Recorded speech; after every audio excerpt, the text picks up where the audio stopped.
What if the next global crisis doesn't start with a war between superpowers, but with a few missiles fired at ships in a place most people never think about?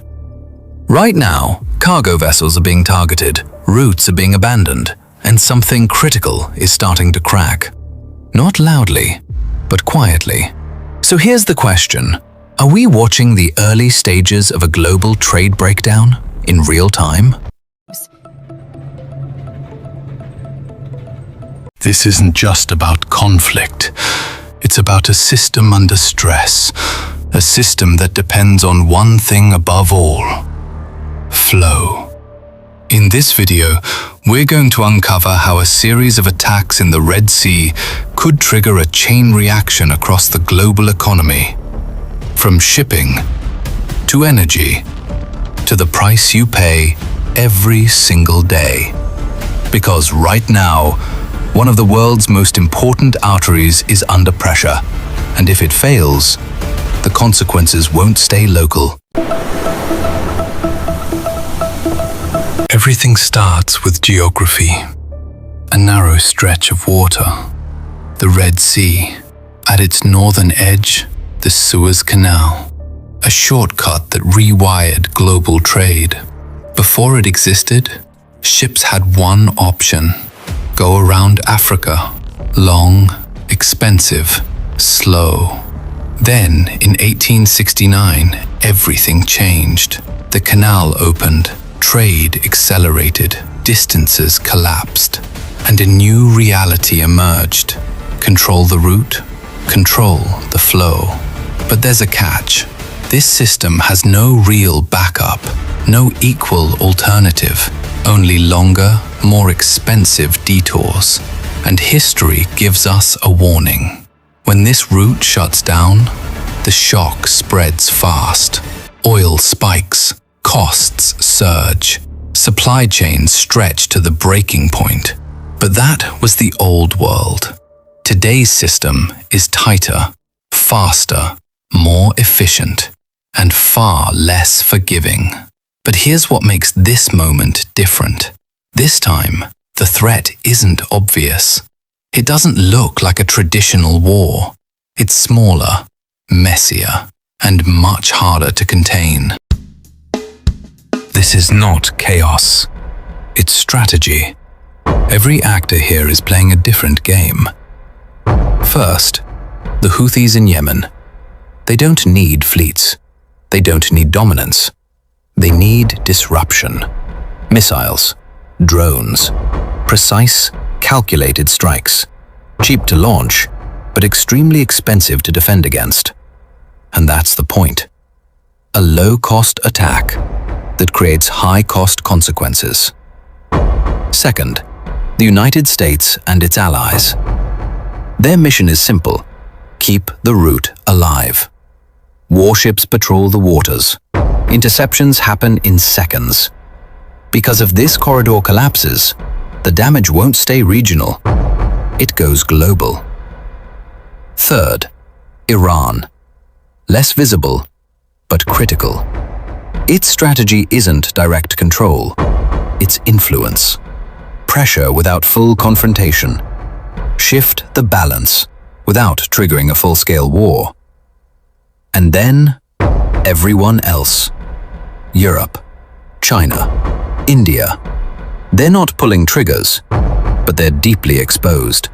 Because every delay, every reroute, ripples through their economies. This is where the pressure builds. Over 10% of global trade moves through this corridor every day. Energy, food, raw materials, finished goods.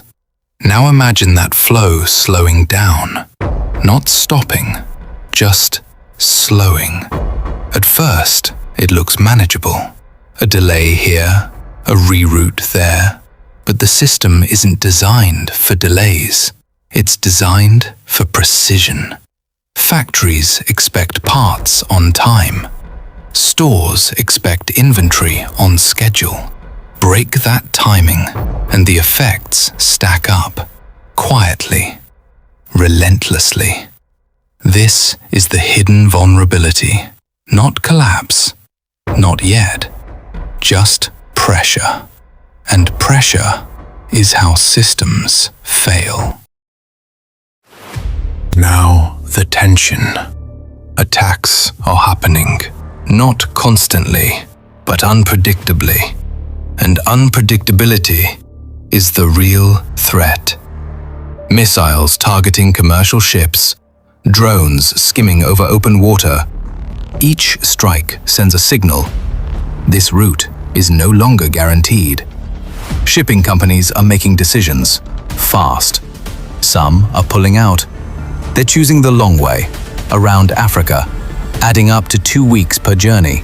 Fuel costs surge, schedules collapse. Others stay, but the cost is rising. Insurance premiums spike. Security measures increase. Margins shrink. Every voyage becomes a calculation, risk versus survival. But here is where the official story falls apart. This isn't just about physical attacks. It's about something more fragile: confidence.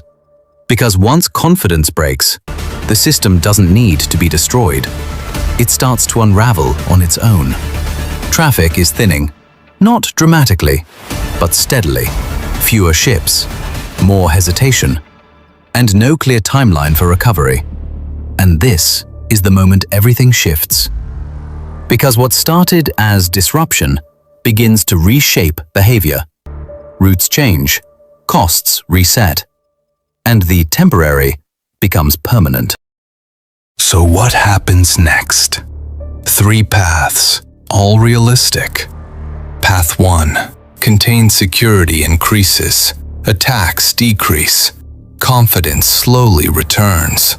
The system stabilizes, but never fully recovers its old certainty. The route remains open, but fragile. Path 2. Slow breakdown. Attacks continue. Not enough to shut it down, but enough to keep pressure constant. Shipping reroutes become the new normal. Costs stay high, and those costs spread into everything, quietly, persistently. Path 3. Escalation. This is the tipping point.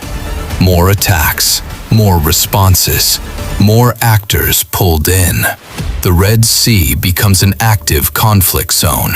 Shipping drops sharply. Energy markets react instantly. And the shock moves fast across the global economy. The global economy feels massive, complex, unstoppable. But in reality, it depends on a few narrow paths, a few fragile connections. The Red Sea is one of them, and right now, it's under pressure. Not enough to break the system, not yet, but enough to test it. Because systems like this don't fail all at once. They weaken, they stretch, they adapt, until one day, they don't. And when that moment comes, it won't feel like a distant crisis. It will feel immediate, personal, global. So the real question isn't whether the Red Sea matters, it's